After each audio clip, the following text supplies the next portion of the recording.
hari Senin 12 Desember 2019, SMAK Harapan Surabaya mengawali dengan kegiatan upacara untuk memperingati berakhirnya PTS yang diadakan serempak pada tanggal 7 Desember kemarin. 350 siswa SMAK Harapan mengikuti ujian tersebut dengan baik tanpa ada yang ketinggalan atau bolos, termasuk kedua remaja ini yang sedang berbincang-bincang di kantin membahas soal yang barusan saja mereka kerjakan. Tony, bagaimana tadi soal matematikanya? Ada yang kesulitan tidak? Aku sih ada, nomor 20. Tentukan koordinat titik A jika A 13,20 merupakan bayangan titik A karena telan selasi B 10,7. Dan juga nomor 15. Tentukan bayangan titik D 3,2 jika dilatasikan terhadap pusat min 1,2 dengan skala min 3. Tadi susah banget. Padahal sudah aku hitung berkali-kali, tapi tetap saja hasilnya tidak sama dengan yang dikasih. Sama dong, aku juga tidak bisa mengerjakan nomor 20 dan 15. Padahal seingatku, caranya udah sama seperti Pak Agus ajarkan kemarin. Bisa dilihat, dari raut wajah Lala dan Tony terdapat sedikit kebingungan dicampur kesal karena tidak paham dengan kedua mapel tersebut. Mereka khawatir akan nilai mereka berdua.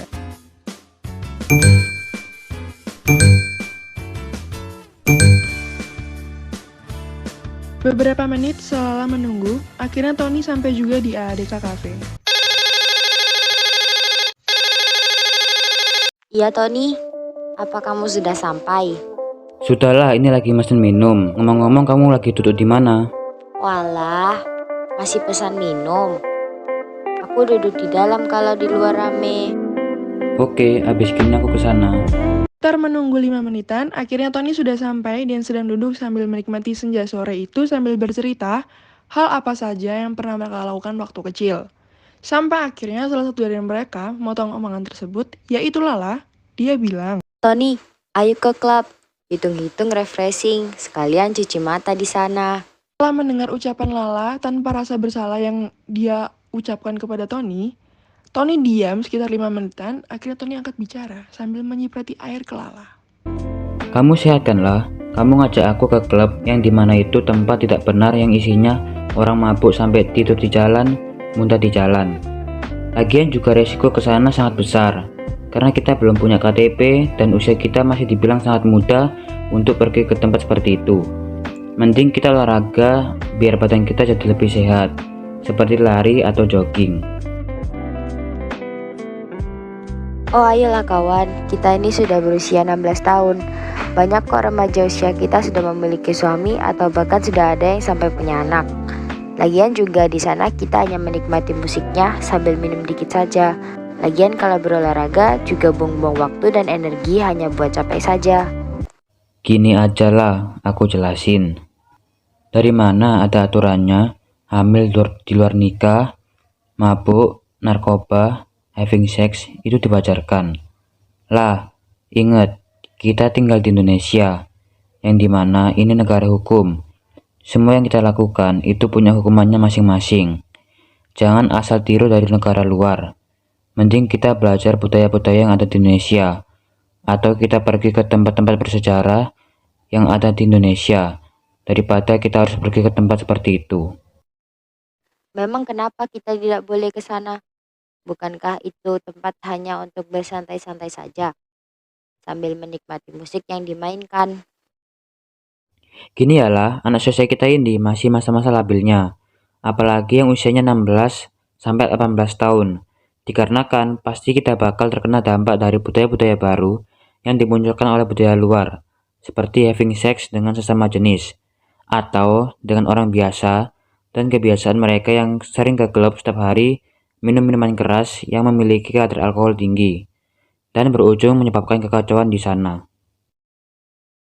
Tapi kan tidak semua orang ke sana pasti begitu.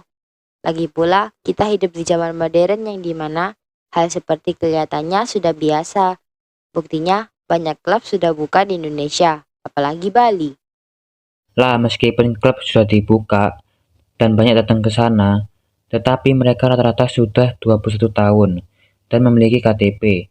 Karena jika belum memiliki KTP dan usia masih di bawah 21 tahun, maka mereka tidak diizinkan masuk ke dalam. Oh, begitu.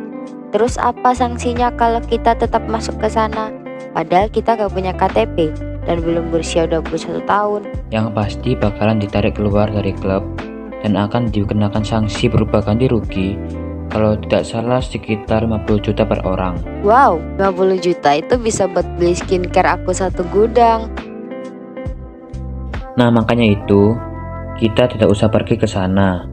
Daripada kita kena masalah dan disuruh bayar uang sebesar itu, lebih baik kita keliling ke tempat-tempat bersejarah atau menghabiskan waktu untuk belajar memperdalam tentang hukum yang ada di Indonesia agar kita lebih paham lagi.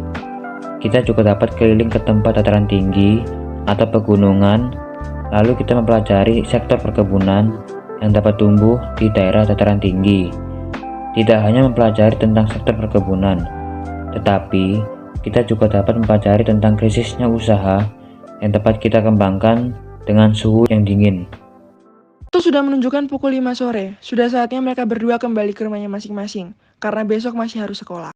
Oh iya, udah jam 5 aja. Yuk siap-siap kita balik. Tony dan Lala pun bersiap-siap memasukkan semua barang-barang yang tadi mereka gunakan seperti cas HP, dompet, dan kunci motor masing-masing. Setelah itu, keluar dari kafe tersebut, Lala memanggil Tony. Makasih ya udah mau jelasin soal tadi ke aku. Maaf kalau kesannya tadi aku maksa ke sana. Padahal aku gak tahu resiko ke sana itu besar banget. Oke kalau gitu,